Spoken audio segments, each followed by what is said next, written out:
우크라이나 사태가 시작된 지 벌써 7개월이 넘었습니다. 이에 유럽 국가들은 발등에 불이 떨어진 듯 국방력 증강에 열을 올리고 있습니다.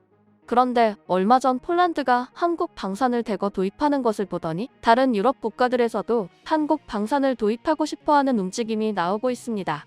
또한 높아진 한국 방산의 위상에 미국조차도 한국의 영향력을 인정하고 있으며 일본은 웬일인지 한국 방산을 치켜세우고 있다는데요.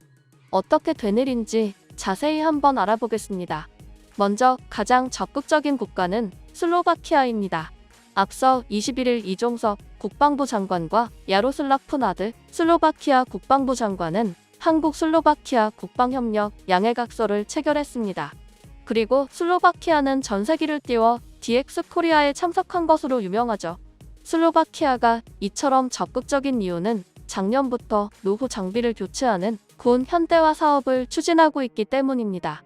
이에 슬로바키아 국방부는 군 현대화 계획에 따라 2035년까지 공군 훈련기를 비롯해 전차 및 장갑차 등 기계화 전력을 대량 구매할 계획이라고 밝혔습니다. 현재 슬로바키아로의 수출 첫 대상은 카이의 경공격기 FA-52 될 가능성이 높은데요. 카이는 아무도 슬로바키아에 관심을 주지 않을 때 작년 11월 슬로바키아 국영 방산업체 로튼과 FA-50 수출 업무 협약을 체결했으며 지난 5월 슬로바키아 국제방산전시회 IDEB 2022에 참가해 FA-50 마케팅에 열을 올렸습니다. 이 같은 카이의 노력에 슬로바키아는 감동한 것으로 보인다고 관계자들은 말합니다. 또한 카이를 시작으로 슬로바키아는 현대로템의 K2 전차, 한화디펜스의 K9 자주포, 레드백에도 관심을 보이는 것으로 알려졌습니다. 한편 슬로바키아와 비슷한 시점에 한국 방산에 관심을 보인 국가가 있는데요. 바로 폴란드, 벨라루스, 러시아와 인접해 있는 아주 작은 나라인 리투아니아입니다. 현재 신범철 국방부 차관과 빌리우스 세메스카 리투아니아 국방예산 획득 담당 차관은 회동을 갖고 방산 분야 협력을 확대하기로 했습니다. 유럽의 소국 리투아니아의 한국 방산에 대한 관심이 눈에 띄는 이유는 소국이지만 그 존재감만큼은 상당하기 때문인데요. 리투아니아는 우크라이나 사태 이후 러시아 본토에서 출발해 벨라루스 리투아니아를 거쳐 칼리닝그라드로 이동하는 철로를 막아버린 국가로 유명합니다. 당시 러시아의 위협에도 눈 하나 깜짝하지 않아 놀라움을 줬습니다. 그리고 한국 방산의 리투아니아 수출이 기대되는 것은 리투아니아 역시 유럽연합과 나토의 회원국이기 때문입니다. 나토 회원국들은 공동의 목표를 가지고 있어 주변국들로부터 영향을 받기 때문에 방산 분야 또한 그런 양상을 나타냅니다. 현재 한국은 나토 회원국들과의 협력을 넓히고 있는데요. 이에 한국도 나토 대표부를 갖게 됐습니다. 27일 나토는 공식 홈페이지에 보도 자료를 게재하고 북대서양이사회는 주벨기에 한국 대사관을 나토 대표부로 지정해달라는 대한민국의 요청을 수락하기로 했다고 밝혔습니다. 나토는 이는 대한민국과 나토의 강력한 동맹 관계를 위한 중요한 과정이라며 양측은 지역 간 문제를 해결하고 안보 이익을 공유하기 위해 인도태평양의 신규 기존 동맹국들과의 대화와 협력을 강화하기로 합의했다고 설명했습니다.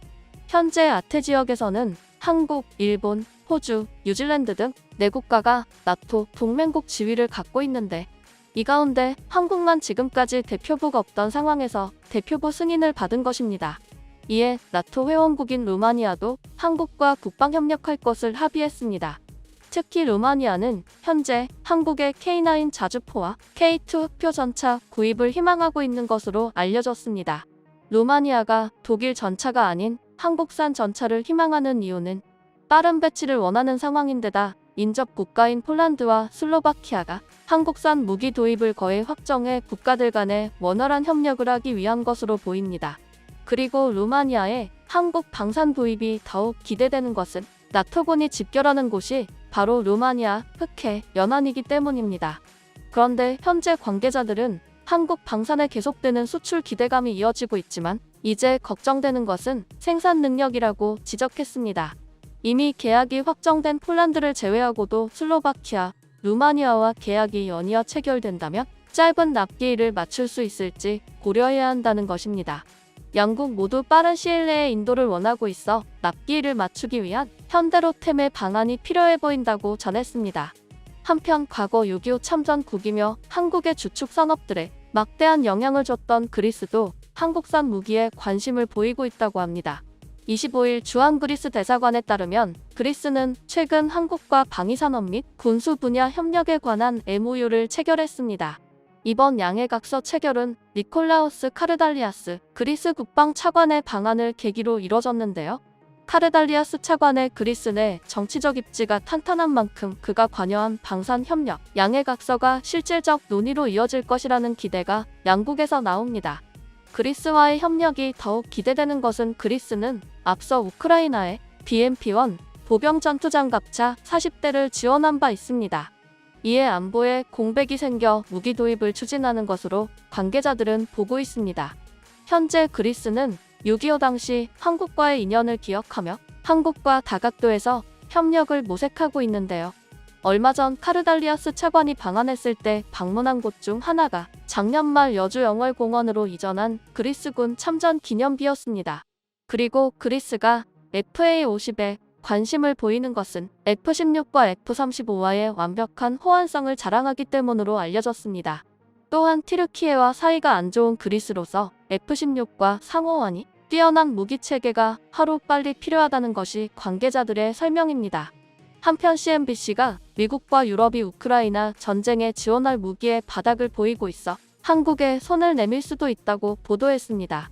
미국의 무기산업에서 현재 우크라이나에 사용되는 장거리 중포병인 155mm 포탄의 평화 시기의 정상 생산 수준은 연간 약 3만 발입니다.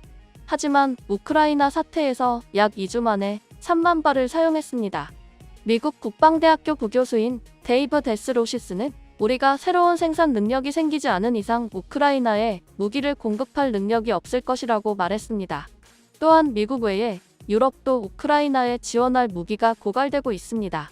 조셉 보렐 유럽연합 외교안보위원장은 현재 나토 회원국들의 군사 비축량이 고갈된 것은 아니지만 높은 비율로 고갈된 것으로 나타났다고 밝혔습니다.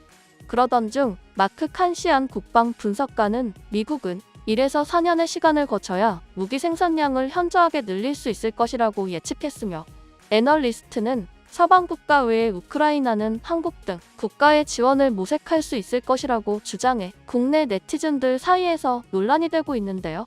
어떻게 보면 유럽과 러시아의 이념으로 벌어진 사태에 한국의 의사가 없는 상태에서 한국의 지원 여부를 거론하는 것은 맞지 않다는 것입니다. 하지만 일각에서는 어차피 한국의 무기 지원 여부는 한국의 의사이며 현재 서방국들이 한국의 방산을 인정하는 것이 중요하다고 말합니다.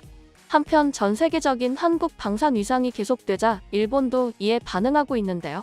일본은 한국이 상대국에 최적화된 주문형 방산으로 전 세계 국가들의 수요를 가져가고 있다며 일본이 이를 배워야 한다고 주장하기 시작했습니다. 한국을 다방면으로 비판만 하던 일본에서 이러한 모습은 거의 처음 보는데요. 니케이는 지난 7월 우크라이나 인접 국인 폴란드가 발표한 한국 K2 전차 총 1000대, K9 자주포 600대 이상 수입 계획을 주요 사례로 들었습니다. 특히 한화그룹 계열 한화디펜스가 개발한 K9이 사거리, 연사속도, 신속한 이동 등 강점을 무기로 호주, 이집트 등에 수출됐다고 설명했으며 핀란드, 에스토니아 등도 K9 확보에 나서고 있다고 덧붙였습니다. 불과 얼마 전까지만 해도 한국 방산의 위상이 얼마 가지 못할 것이라고 했던 일본이었는데 인정할 수밖에 없었던 것인지 태도를 180도 바꾼 것입니다. 실제 한국 방산의 위상은 쉽게 꺼질 것 같지 않는데요. 슬로바키아가 전세기를 타고 왔던 지난 DX 코리아에 참석한 국가들을 살펴보면 사우디아라비아는 군수산업청장과 국방부 전략차관보를 파견했는데 이는 사우디의 전력 증강을 책임지는 양대 책임자가 방문한 것이었습니다. 그리고 UAE는 처음에는 무기생산센터장만 보낸다고 했다가 급히 국방부 차관을 추가 파견했습니다. 이어 요르단 합참의장, 우즈베키스탄 획득차관, 브라질, 에콰도르, 에스토니아, 몽골의 총사령관, 육군사령관 등 가볍게 움직이지 않는 고위 대표들이 방문해 한국 방산 위상을 실감케 했습니다. 앞으로도 이러한 국제적 위상을 잘 활용해 세계 방산 시장에서 우뚝 서는 대한민국을 응원합니다.